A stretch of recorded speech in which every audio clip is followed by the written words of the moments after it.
The ad Abigail Harris sent to the Marriage by Mail Club came back stamped in red, rejected. The reason wasn't written, but everyone knew. Even so, weeks later a scented envelope arrived from Andrew Sanchez, owner of wide stretches of land. On its pages he mixed poetry, crop figures, and promises of a home, and Abigail started to believe. She crossed 3 states by train, adjusting the hat she was paying off in installments. When the whistle echoed across the dusty platform, she spotted a tall man in a light suit holding a bouquet of dahlias. But his gaze froze halfway to her. The color drained from his face like washed-out ink. Abigail Harris?" His voice came out raspy. "There must be some mistake. I pictured you different." The trunk banged against her shins. Half a year of letters crumbled in seconds. "Different how?" she asked, keeping her chin up. Andrew stepped back, crushing petals in his fist. "You could have told me." "Told you what?" Abigail took off her glove, showing the hand that had written every line. "That my skin is night while yours is dawn? My color didn't fit in the questions you asked." The engine blew steam, reminding them the trip wasn't over.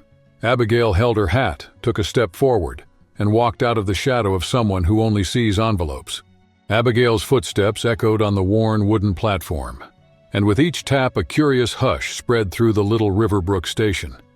Her elegance, rare here, was enough to draw whispers. Seeing a white man push her away became free entertainment no passenger wanted to miss. Andrew Sanchez, store owner with a shaky reputation, backed up half a step, trying to salvage his standing. "You've got to understand my situation. Business neighbors," he stammered, twisting his hat between his hands. "I'll pay your fare back. An educated woman like you must see my point." The cold sweat running down Abigail's neck had nothing to do with regret. It was bottled-up anger. In his letters, Andrew had described the loneliness of a 45-year-old widower starving for company. He'd never mentioned color lines. "I sold everything I owned to get here," she said, steady though her heart was racing. "There's no going back." He dug into his pocket and pulled out crumpled bills. "This'll cover a few days till you get set up." Before the humiliation could turn into final silence, a deep voice cut the air, as sudden as thunder from a clear sky. "That's your answer, Pierce? Buy the problem and pray it disappears? Same old cowardice." The buzz around them stopped. Eyes that had come for a show now turned to the new face appearing through the train's steamy mist, promising the story was far from over. Andrew flinched as a shadow fell over him. Behind him stood a tall man, eyes so steady they seemed to weigh out sentences. His clothes were low-key, yet spoke of money. Flawless fabric, perfect cut. Sun-browned skin hinted at long days outside ballrooms, but his posture was that of someone who sits at the head of tables where decisions get made. "Stay out of it, Bailey," Andrew protested, trying for firmness, but the hiss at the end gave away his fear. "It becomes my business when I see a friend of 15 years bend," the newcomer replied without raising his voice. He then looked at Abigail as if he'd found something rare.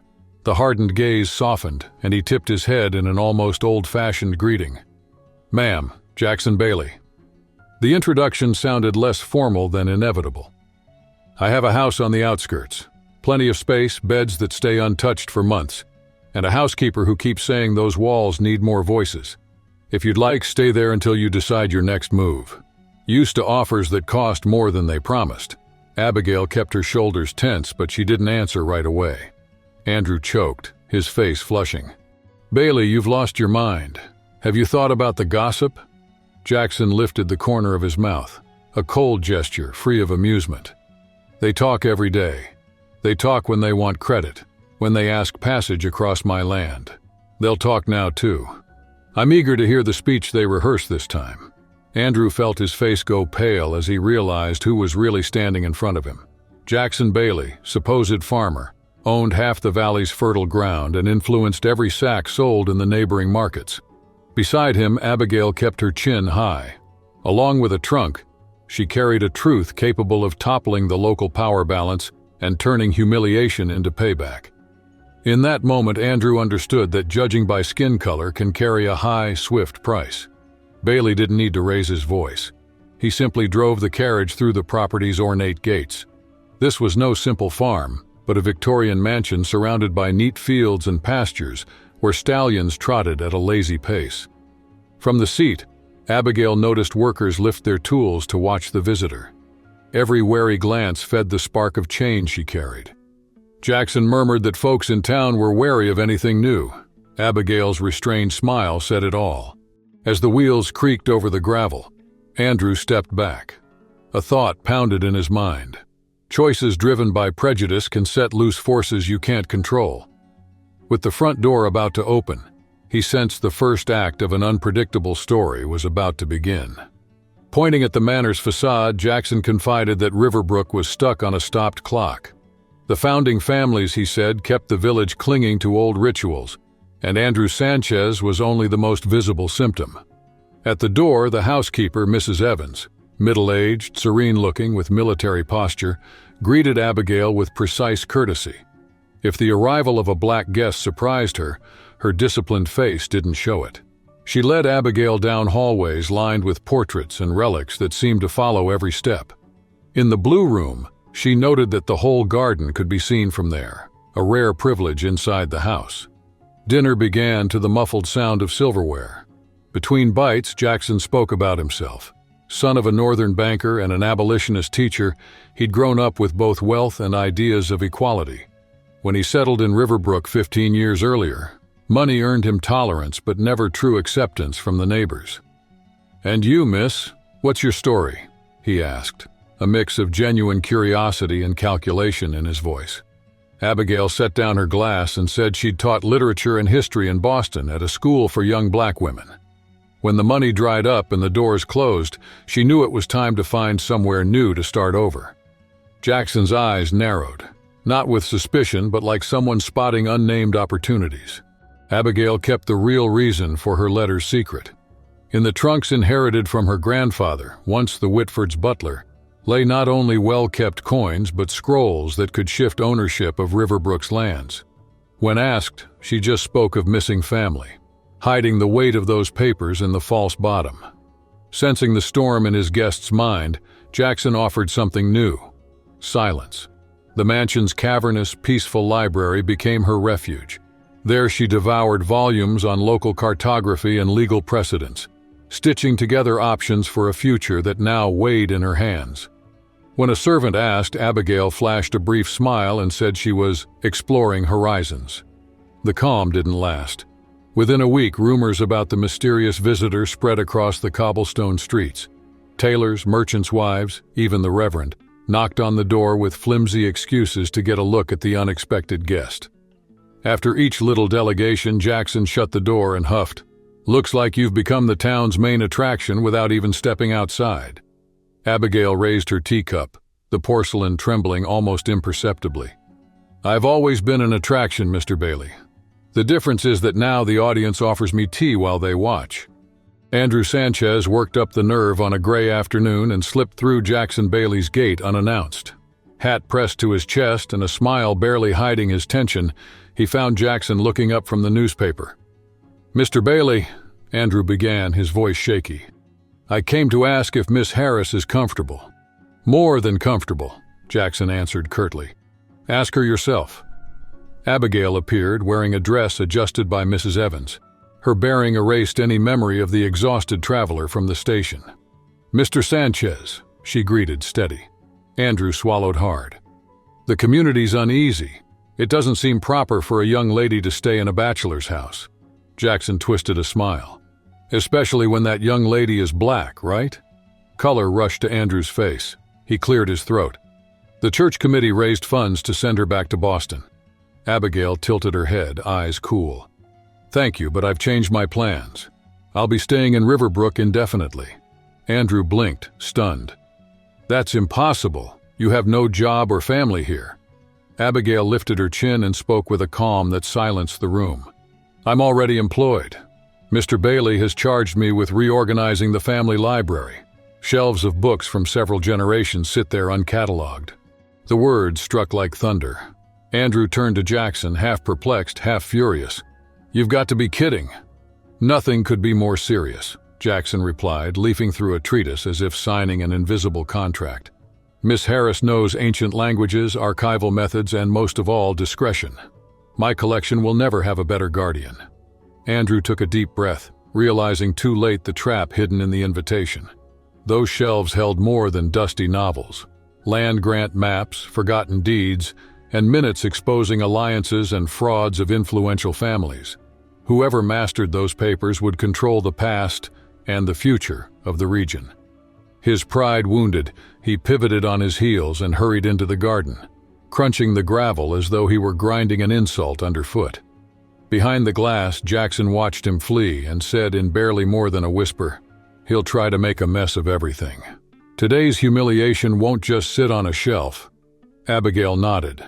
The sudden sparkle in her eyes showed she was ready for more than lining up book spines. "Let him try. While he's out spreading stories, I'll be reading the ones that really matter. And if need be, rewriting them." Andrew Sanchez had no idea why Abigail Harris kept vanishing for hours into the Riverbrook Library. Among yellowed pages, she lined up dates, seals, and wills until an uncomfortable picture emerged. The founding families, including the Sanchezes, had built their fortunes on land that was never theirs. While the town whispered about the colored woman staying with the Baileys, Abigail quietly assembled a dossier that could flip the table. 2 weeks later, the town hall chamber was overflowing with the crowd hastily summoned. Founders, merchants, and farmers squeezed into creaking chairs, hanging on Andrew Sanchez's thunderous voice. "This is outrageous. Bailey disgraces our traditions by harboring that woman. Decent families fear for their very reputations." The approving chorus was still echoing when the doors opened. Jackson Bailey strolled in, calm. Abigail followed right behind, tall and serene. The silence was so thick you could hear the rustle of the papers she carried. Bailey spoke without raising his voice. "Thank you for the invitation, but there's a misunderstanding. Miss Harris isn't here as my guest. She's the legal representative for a matter that concerns everyone in this room." The air seemed to shrink. Eyes darted from one face to another, trying to guess the secrets locked in the documents Abigail gripped so tightly. A faint murmur swept the hall when Andrew Sanchez let out a jagged laugh, as if masking his own fear. "Legal representative?" he scoffed, lifting his chin. "A woman with no title and no influence? Has Bailey lost his mind?" Abigail answered only with the click of her briefcase. She set it on the table and, unhurried, drew out the first sheet. "Mr. Pierce, besides being a certified teacher, I hold a power of attorney to speak for my great-grandfather, John Williams." The surname rolled through the room like muted thunder. In the elders' row, some eyes went wide, others slid away. "John Williams never existed," Andrew blurted too quickly. "A bit of folklore for tourists." Abigail slid a yellowed deed to the center of the table. "Funny you say that, because this is the original deed, signed by the governor in 1866. It recognizes John Williams, a man freed after the Civil War, as owner of roughly 60% of the land that now makes up Riverbrook, including your store, Mr. Pierce." Judge Ramirez leaned in, adjusting his glasses while he examined the wax seal. The tension thickened. No one could remember the air ever feeling this heavy in here. "They look genuine," he murmured, turning each page with care. Andrew took a step forward, but his voice trembled. "It's forged." Without changing tone, Abigail laid out more pages. "Here are the courthouse records, the 1870 testimonies describing the lynching attempts and Williams's flight. And these are the minutes that created the Riverbrook Property Committee, the group that, coincidentally, parceled out his land among the local families." A dense silence settled. Even the clock seemed to stop for a moment as everyone waited for the next move. Jackson explained what he'd unearthed. The Bailey Library keeps a copy of every land record in the region. But the stretch from 1870 to 1872 had vanished, until Miss Harris tracked clues in forgotten ledgers. The hall went dead quiet. Old Reverend Clark finally admitted that his own father had spoken of a wrong buried beneath Riverbrook. With a steady voice, Abigail shifted the focus from blame to solution, creating a community foundation to fund education and affordable housing, a benefit for everyone. The proposal laid bare long-hidden tensions. Andrew answered with a cold smile, calling the dossier a sham. Just then, Attorney David, well known in 3 states, entered and announced that the state commission had authenticated the papers and that the lawsuit was already underway. Murmurs turned into raised voices. Driven by pride, Andrew lunged at Abigail, accusing her of setting the whole thing up. She didn't back down. She said that in her letters she was just a woman looking for conversation, and that his instant rejection showed who he really was. The same kind of man who once condemned her great-grandfather for the color of his skin. The audience, torn between disbelief and hope, stood frozen for the next word, aware that from here on every revelation could rewrite the town's history. "You're going to ruin us," Andrew said, his face drained of color. "No, Mr. Sanchez," Abigail replied, her calm tone cutting through the clamor. "I only want to right an old wrong in the fairest way for everyone. I've spent my life facing closed doors. Even so, I don't want anyone to lose the place they call home, not even you." Andrew slumped into the armchair as if decades of weight were crushing him. The council members stepped back to review the proposal, and the hall hung in tense silence. Jackson walked over to Abigail. His eyes showed a mix of surprise and respect. "You could have taken everything. And make myself just like the people who stripped my great-grandfather?" She shot back without a pause. "Justice is about fixing things, not getting even." None of the people there, used to underestimating her, realized that Riverbrook was about to shed its old skin. The story that would leak out of those corridors wouldn't be about ruin, but about rebuilding. While Andrew's reputation washed away like ink in the rain, Abigail and Jackson shared a look that promised something bigger than deeds and acres. It promised a tomorrow where belonging wouldn't depend on color but on character, and where the voices once silenced would steer the town's next chapter. 6 months after that decisive day at City Hall, Riverbrook no longer looked like a town trapped in its own apathy. The brand new Williams Foundation, funded with money recovered from old injustices, was handing out scholarships to kids from the outskirts and paying for gardens, workshops, and repairs that breathed life into whole neighborhoods. At the center of that progress was Abigail. She walked with no thirst for payback. She saw a horizon that went beyond her own. The warehouse that had belonged to Andrew Sanchez, once dust and decay, was now buzzing with life. Shelves sprouted like trees, each book a piece of fruit anyone could reach. Stories that had been shoved into footnotes finally got to speak. Pierce, meanwhile, slipped away almost unnoticed. He sold everything for pennies and tried his luck as a clerk in a nearby village. Folks said his pride shriveled right along with his bank balance. On a dry leaf afternoon, Jackson and Abigail were walking through the old farm's garden. Part of it already turned into conversation circles and dance workshops. "You could have demanded every cent," he said, while kids ran between the rose bushes. Abigail followed the little ones with her eyes before answering calm. "Taking it all would give me relief for a day. This place, and what's still to come, will give meaning for generations." When the national press heard about the Williams Foundation, Riverbrook became a pilgrimage spot for reporters and researchers looking for real-world ways to fight land grabbing. Abigail traded the registry desk for packed auditoriums. Universities wanted to hear straight from her how to unravel frauds buried in dusty files. She didn't just talk about petitions. She told how she went back to the station where she'd been snubbed and answered with documents, not bitterness. Months later, the main hall of the Old Bailey Mansion, now the Williams Bailey House, renamed after the owner's quiet wedding, hosted a dinner that brought together neighbors, attorneys, and even past opponents.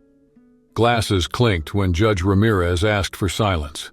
In a rough voice, he admitted he'd judged Abigail by her looks and toasted the woman who proves every day that justice only counts when it leaves the page.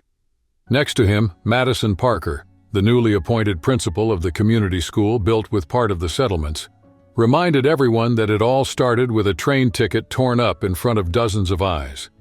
Her comment drew knowing laughs and gave Jackson room to lean toward Abigail.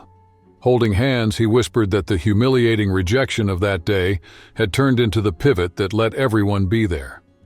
Maybe, somewhere on the map, Andrew Sanchez had finally caught the irony of this unfinished story.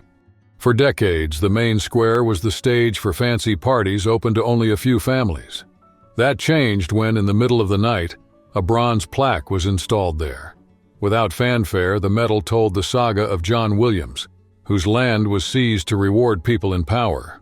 Years later, a grassroots movement overturned the injustice and turned that area into community gardens, an open-air amphitheater, and classrooms under the trees. From the lookout that replaced the old mayor's house, Abigail watched the web of lit-up avenues. She'd come as an outsider, stamped as unwanted. There were no promises of a welcome. But she stayed, called assemblies, questioned decrees, gathered signatures. Now she runs meetings in the cultural center built on the ground John once called his own, and no one dares question her place at the table. Jackson showed up with 2 steaming mugs of tea, leaned on the wall, and offered her one. The steam covered their faces for a moment, as if keeping a secret ready to slip out. "Want to hear the ironic part?" Abigail said, still staring at the plaque below. "Andrew wrote me off because he couldn't picture his own life outside a tight little mold.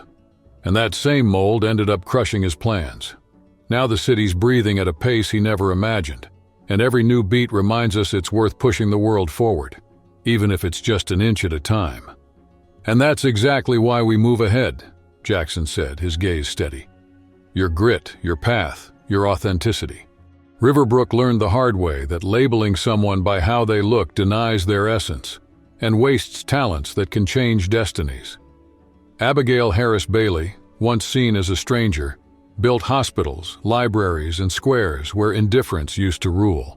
Every brick reminded the people of a simple truth: equality isn't kindness, it's the foundation. As the moon shone over the same streets that once turned their backs on her, Abigail realized that real victory isn't about humiliating Andrew Sanchez or any critic. The answer is to build something so solid, fair, and beautiful that rejection turns into a footnote in an epic of hope. Here's the impact. Kids who used to carry the weight of prejudice now run free in parks full of laughter. Elders chat on benches carved by local artists who were once ignored. Stories weave together, and every face reminds us that diversity is fuel. And if this journey hit home for you, drop a like, share it with someone who needs a breath of hope, and subscribe so you don't miss the next stories. Thanks for hanging out. See you in the next video.